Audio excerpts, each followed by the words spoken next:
esas son amenazas y no las del Sindicato Mexicano de Electricistas contra algunos informadores, como tú comprenderás. Sí, bueno, evidentemente que esta situación es una situación muy delicada. Las gardenias, por favor, las gardenias. Las gardenias. Eso. Y ahí me están premiando. Si no, no. Tania, Si no, no has llegado. justamente estos días, ¿no? Si no, no has llegado. Sí, es Dime, como que dime. si no hubiera llegado. Bueno, el caso es que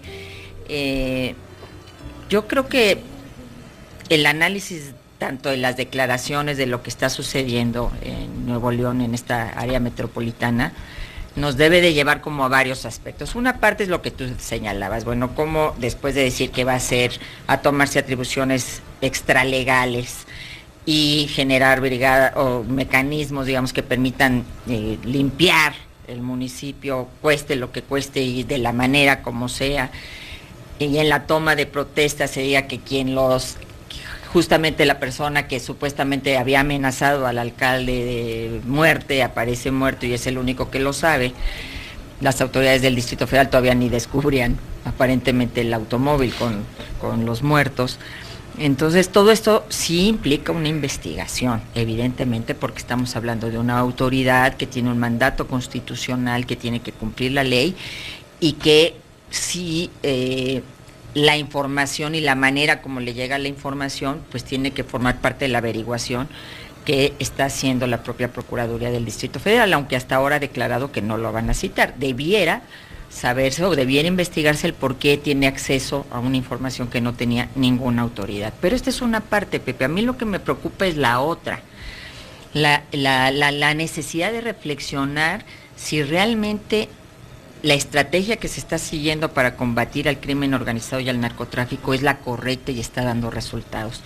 Porque las declaraciones del alcalde son como la punta del iceberg de una estrategia que se monta en el miedo, en el temor, en la incompetencia que hay de las autoridades y en este miedo que sentimos los ciudadanos, esta inseguridad que nos lleva incluso a aplaudir medidas y declaraciones de esta naturaleza y que nos lleva a aceptar medidas que violentan nuestras propias garantías individuales y que no nos permiten ver más allá, no nos permiten comprender que si se fomentan este tipo de mecanismos, brigadas, grupos pues paramilitares, evidentemente que el día de mañana eso se va a ir contra nosotros los ciudadanos, porque son grupos que están fuera del control del propio Estado mexicano. Se están articulando bandas que es el día de mañana... bandas contra las otras bandas, es crear bandas para combatir contra criminales. Armas criminales. Y tenemos que construir otro tipo de mecanismos que, insisto, son los que se dejan siempre fuera por estas visiones de corto plazo, ¿no? Es decir, tú sabes que ya estas bandas de secuestradores o del narcotráfico están incorporando ya no a jóvenes, Pepe, sino a chavos que tienen 13, 14 años, que hay lugares que les llaman las bandas del pañal porque estamos hablando de adolescentes. Y entonces eso es lo que nos tiene que llevar a reflexionar, eso cómo lo vamos a combatir, pues creando el modelo alternativo que nos permita atraer a las redes de la legalidad de esos jóvenes y esos muchachos. ¿Cómo? Generándoles oportunidades, porque del otro lado se les generan todos los espacios, aunque a lo mejor saben que van a vivir 10, 15 años, tal vez menos, pero tienen hasta seguridad social, tienen un ingreso, de repente la vida les mejora, y del otro lado no hay opción. Aquí decían hace 2 días, tanto Rubén Aguilar Valenzuela como Jorge Castañeda con su libro... A propósito de su libro. Del narco, la lucha fallida, etcétera. Decía que el gobierno federal está gastando enormidades, no recuerdo la cifra, en el combate en esta guerra contra el narcotráfico, y que el 90 y tantos % del presupuesto se va en esta guerra que moviliza ejército, policía federal, etcétera, y que la verdadera inseguridad, que es el robo directo, el robo al vecino, el asalto a mano armada, carro, eso no se está combatiendo, y que ha demostrado ser el narco, es decir, la guerra contra el narco, una estrategia fallida, sí, porque ni han bajado los muertos, al contrario, porque no se han recuperado los territorios, al contrario, y pues porque, ahí está la prueba de Nuevo León, lo estamos viendo. Y se está poniendo en riesgo una seria institución, la última que nos queda en ese tono, que es el propio ejército, el ejército mexicano, que seguramente no ha de estar muy contento de tener que hacer una labor que le corresponde a la policía. Y que no se vale usar al ejército como pretexto de legitimación política por parte de un presidente. Y lo que necesitamos es que las calles las ocupemos nosotros los ciudadanos, porque vivimos con tranquilidad y con paz, y no que lo ocupen los militares. Ellos tienen que estar en sus cuarteles, pero para que lleguemos a ese objetivo se tiene que estructurar una política totalmente alternativa. Entonces no puede ser el miedo el que nos dicte la manera de combatir el narcotráfico, porque entonces vamos a ir a pena de muerte, vamos a ir a escuadrones de la muerte, vamos a ir a pues ya los chavos que están delinquiendo tienen ya no 18, 16, no, ya no 14, y que vamos a ir bajando la edad penal hasta 10 años u 8, porque la sociedad está fracasando y el gobierno en crear.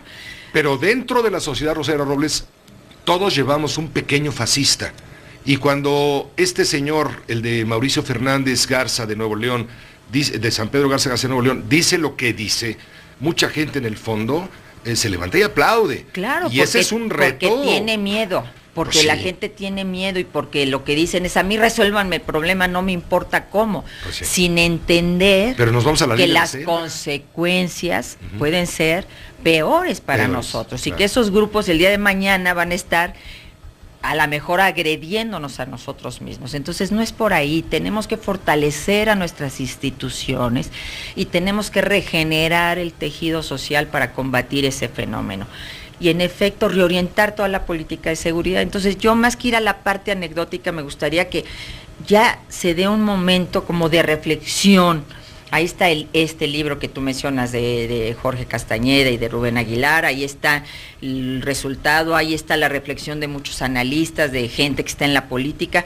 Es el momento de veras de decir: es por ese camino que debemos de seguir combatiendo un fenómeno como es este de la delincuencia organizada, del narcotráfico, del secuestro, o además de la parte policíaca y de investigación y de inteligencia, que eso es lo que tenemos que resolver, porque pues el cuate, lo estamos viendo, andaba como, ahora sí como que Juan por su casa, en el municipio. En Entonces, un Lamborghini amarillo. si hubiera esquemas de inteligencia, si hubiera realmente un sentido no de fuerza, sino de cabeza, pues probablemente podríamos tener mejores resultados que los que estamos teniendo, y una gran parte de esos recursos destinarlos a lo que es fundamental, Pepe, a cómo les damos opciones a esos jóvenes y les construimos todo un sistema que los atrape acá con nosotros, como ciudadanos y no como delincuentes. Para mí ese es el tema hoy central. Muchas gracias, Rosario Robles. Gracias, Pepe.